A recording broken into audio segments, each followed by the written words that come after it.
Hello बच्चों।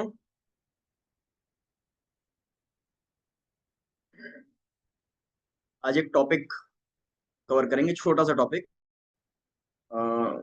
6-7 minute का video होगा ये, जिसमें मैं एक रदरफोर्ड गोल्ड फॉयल एक्सपेरिमेंट का एक मॉडल डिस्कस करना चाह रहा हूँ। तो एक्चुअली इससे रिलेटेड जेई मेंस में क्वेश्चन आ चुका है, जो एक फॉर्मूला बेस्ड क्वेश्चन था, जिसको मोस्ट ऑफ द बच्चों ने छोड़ दिया था जस्ट बिकॉज कि उनको फॉर्मूले की नॉलेज नहीं थी। तो बस वो आपको बताना चाहता हूँ मैं। तो देखिए, आपको पता ही होगा रदरफोर्ड का गोल्ड फॉयल एक्सपेरिमेंट है ना। ये आपका गोल्ड फॉयल है और यहाँ से अल्फा पार्टिकल की बम्बार्डिंग कराई जा रही है। तो अल्फा पार्टिकल जब गोल्ड फॉयल को क्रॉस करता है तो अलग अलग एंगल पर स्कैटर्ड हो जाता है ना। जैसे फॉर एग्जाम्पल ये डेल्टा एंगल पर स्कैटर्ड हो गया। तो डेल्टा कितना होगा हम बात करेंगे। बेसिकली स्कैटरिंग हो कैसे रही है, अगर इसको एटॉमिक लेवल पर अंदर जाकर के गोल्ड फॉयल के एटम में देखें, तो जैसे फॉर एग्जांपल मान लो ये गोल्ड फॉयल का गोल्ड का न्यूक्लियस है और ये आपका अल्फा पार्टिकल यहाँ से बम्बार्ड हो रहा है। तो क्योंकि अल्फा न्यूक्लियस और ये गोल्ड फॉयल का न्यूक्लियस दोनों ही पॉजिटिवली चार्ज है, तो एक रिपल्शन के कारण ये जो अल्फा पार्टिकल है ये कुछ ऐसा पाथ बना करके निकल जाता है ना, स्कैटर्ड हो जाता है। ठीक है। सो ये एंगल कितना होता है उसका एक इसको इसको समझाने के लिए मैं एकदम एकदम जनरल केस आपको बताता हूँ। ठीक है। तो मैंने क्या किया है कि क्यू डैश चार्ज को एक पॉइंट पर फिक्स्ड कर लिया है। ठीक है। और वहां से फार अवे पॉइंट पर जाकर के, ठीक है, फार अवे डिस्टेंस पर गया और वहां से बी डिस्टेंस ऊपर मैंने एक चार्ज लिया है क्यू, जिसका मास एम है। ठीक है। इस चार्ज ये जो चार्ज क्यू की डिस्टेंस है क्यू डैश से, वो बहुत इन्फिनाइटली लार्ज डिस्टेंस है। और ये चार्ज इस लाइन से, इसकी जो परपेंडिकुलर डिस्टेंस है वो बी है। बी को बाय द वे बोला जाता है इम्पैक्ट पैरामीटर। ठीक है, यही लैंग्वेज लिखी होगी क्वेश्चन में। ठीक है। अब हमने इस क्यू को वी नॉट वेलोसिटी से ऐसे प्रोजेक्ट कर दिया। तो क्योंकि दोनों लाइक चार्जेस है, दोनों पॉजिटिव चार्जेस हैं इस एग्जांपल में, तो ये चार्ज जो है ये कुछ इस तरीके से हाइपरबोलिक पाथ बना करके निकल जाएगा।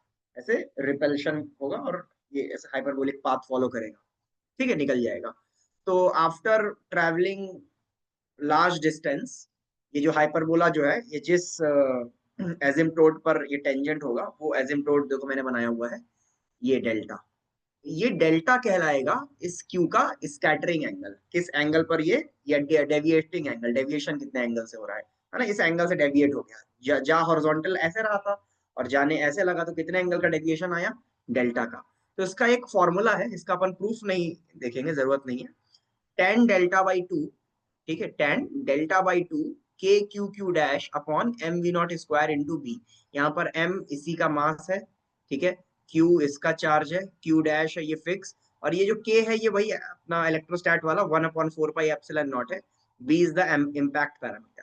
ठीक है। तो इस फॉर्मूले को आप याद रखो, या इसको याद ही रखना है क्योंकि इसके बिना क्वेश्चन लगेगा ही नहीं। ठीक है। तो नोट डाउन कर लो।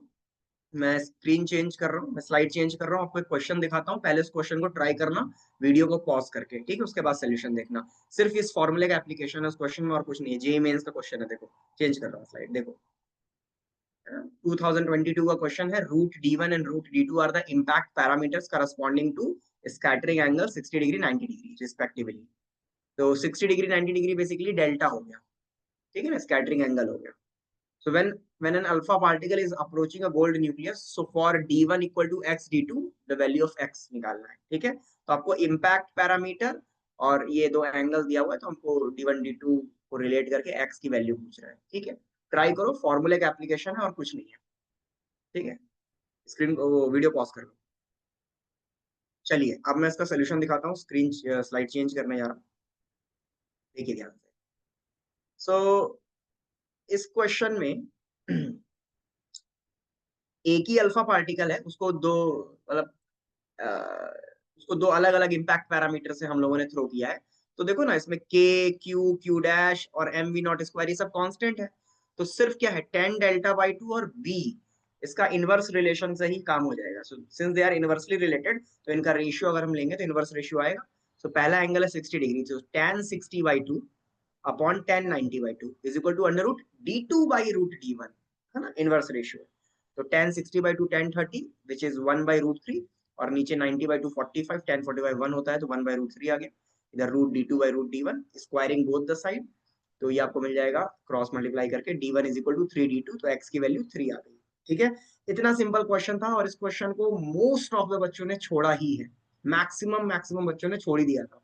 ठीक है, तो इस फॉर्मूले को नोट कर लो और अपना जहां पे तुम्हारा नोट्स है, जहां पे एटॉमिक स्ट्रक्चर लिखा हुआ है, वहां पर इस फॉर्मूले को along with this question note करके एक पेज में स्टैपल कर दो एटॉमिक स्ट्रक्चर के पास, है ना, अदरवाइज रिवीजन का टाइम भूल जाओगे इसको। ठीक है, चलो थैंक यू, बाय बाय।